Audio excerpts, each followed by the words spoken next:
Hello everyone, T-Man978. Before we get into this McFarlane 7-inch Batman review from Action Comics 1000, I want to show off that Chris from Crashbox Customs was able to get me a new Mezco Magneto with an actual good cape that's not showing the wire right there.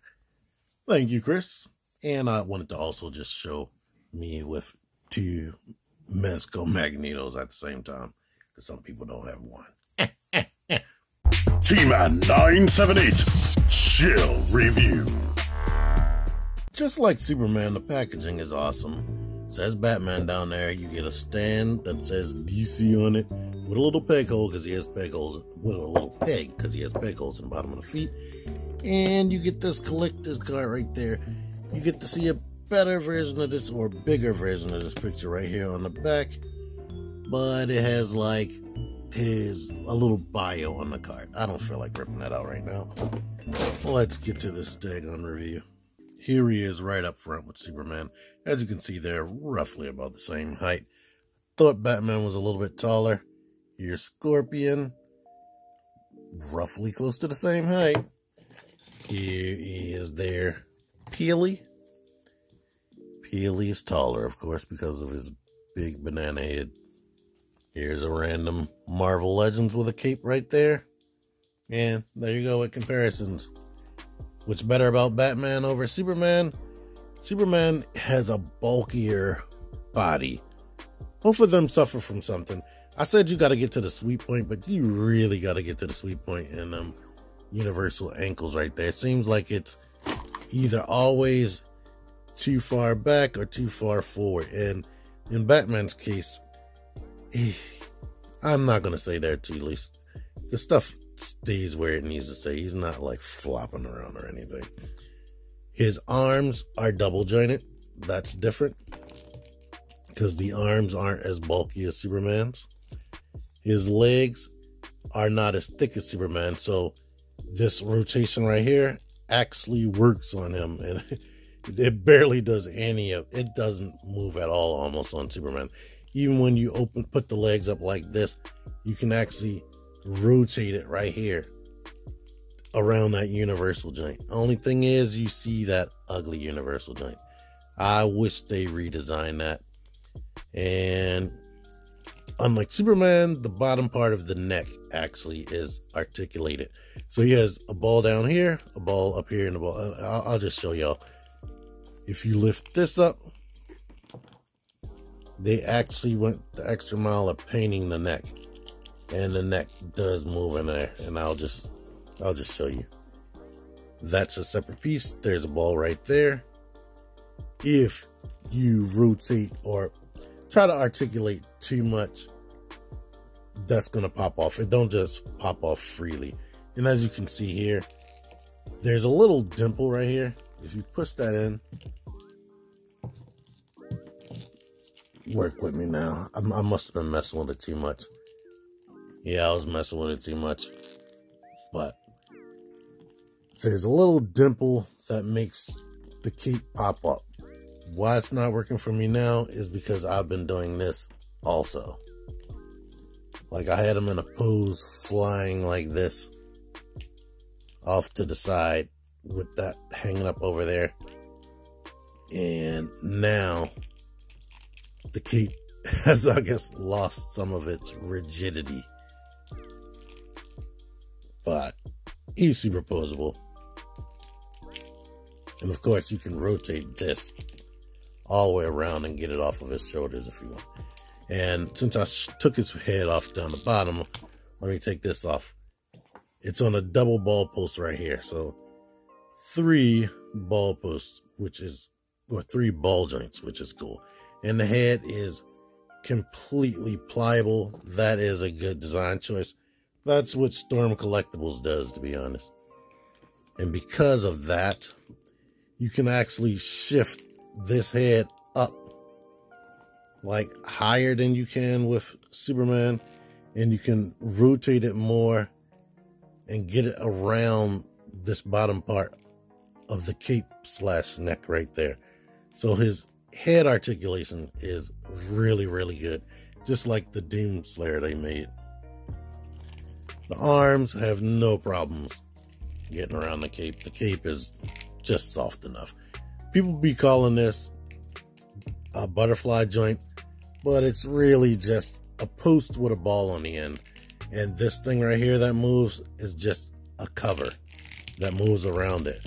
I wish that cover moved a little bit better, because it does hinder the articulation a little bit. And because of the way they sculpt things, you don't really get that much inward butterfly anyway. So, yeah. But it's there, and it's still good. I'm just pointing out some of this stuff. I don't want to make it sound like I'm super duper complaining. And I realize that I hate that I watch other reviewers. I'm mimicking something that someone else said, but it's true. Rotate right there. Universal wrists and whatnot. The hands are softer. I hope with the next batch of these guys, they put some of the same stuff they put into these two into the Mortal Kombat, because these hands are hard as crap. This stuff is hard as crap. It's so hard to articulate him because all of this is hard and rigid. It's like, I don't know what they were thinking when it comes to articulation for him on that. These things on the back of the gloves, pliable. His torso, he gets a lot of tilt. He gets a lot of back, using the bottom and the top up there. But forward, that's good. But it could be better if his belt wasn't so high up. And the belt, all of this section right here, the crotch and the belt, is all one pliable floating piece over top of the inner workings. But the belt seems to be a little bit more rigid than the trunks. Knees bend that much. Universal ankles. You get everything from that. And he has the toe. His feet are bigger than Superman. And one thing I think is cool is his suit isn't just plain. It has the details and whatnot right there. The paint work is good, but this is going to vary on every figure. You have the details right there under the armpit as well. This is sculpted on, which is nice. And yeah. Only thing seems kind of weird, but it still goes with his design.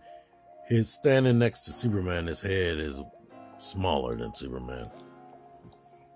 But let me show you his grapple gun right here, which you can use to hold on to things. Here's a picture I took. And here are some other pictures I was taking of him on Superman's stand. He also comes with this batarang right here. The batarang is really, really freaking thick. It's kind of weird. I mean, I guess since they put this in the regular kids section of the toy aisle or whatever now, they can't make these too small, but it is weird seeing a thicker batarang. In fact, let me look at the age on the box. It says ages 12 and up on the box, so that's even older than Hasbro does with Transformers. On Transformers, they try to say ages 8 and up. So they definitely don't want to lose any sales. McFarlane doesn't care too much. All right, here's a pose I put him in right here.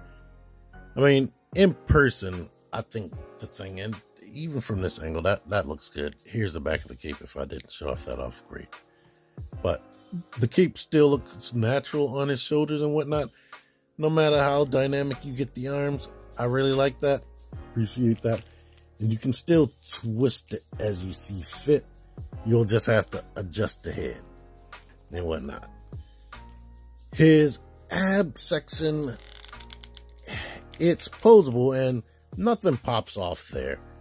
I think the only thing that popped off, and that was my own fault, is the heads, because I kind of purposely pressed them to see the limits, but they don't fall off like those My Hero Academia figures that I bought. Those are like, bruh. It seems like with time they are making improvements to their designs to make sure that you can enjoy these things to their fullest. And hopefully if they keep making Fortnite, I haven't bought new Fortnite figures to see besides Peely, and Peely doesn't have a head per se. I haven't bought more figures to see if they made improvements on those figures, but I like that this guy and Superman have those improvements. Now, I'm probably not going to get the animated series figures or Justice League figures, but I've seen bad things as far as them having legs pop off easy, like the frickin' One Punch Man and some of the Fortnite guys. But with these two, I haven't had those problems. And I really like their articulation. And I like the way they look. Him, I wish he had, when I keep messing with it, I wish he did have double jointed elbows. And what else?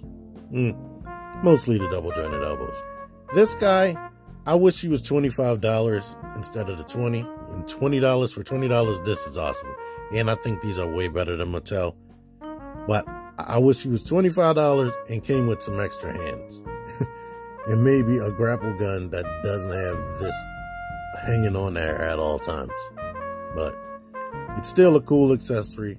It's painted good enough. And this is a nice figure. I'm satisfied with it.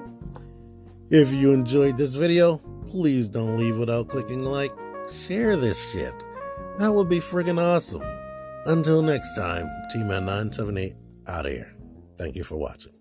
Click the videos. Click the fucking videos, baby. Click the videos. You should really click these videos. Click the videos. Click those fucking videos, baby. Click the videos. You really should click those videos. Click that shit.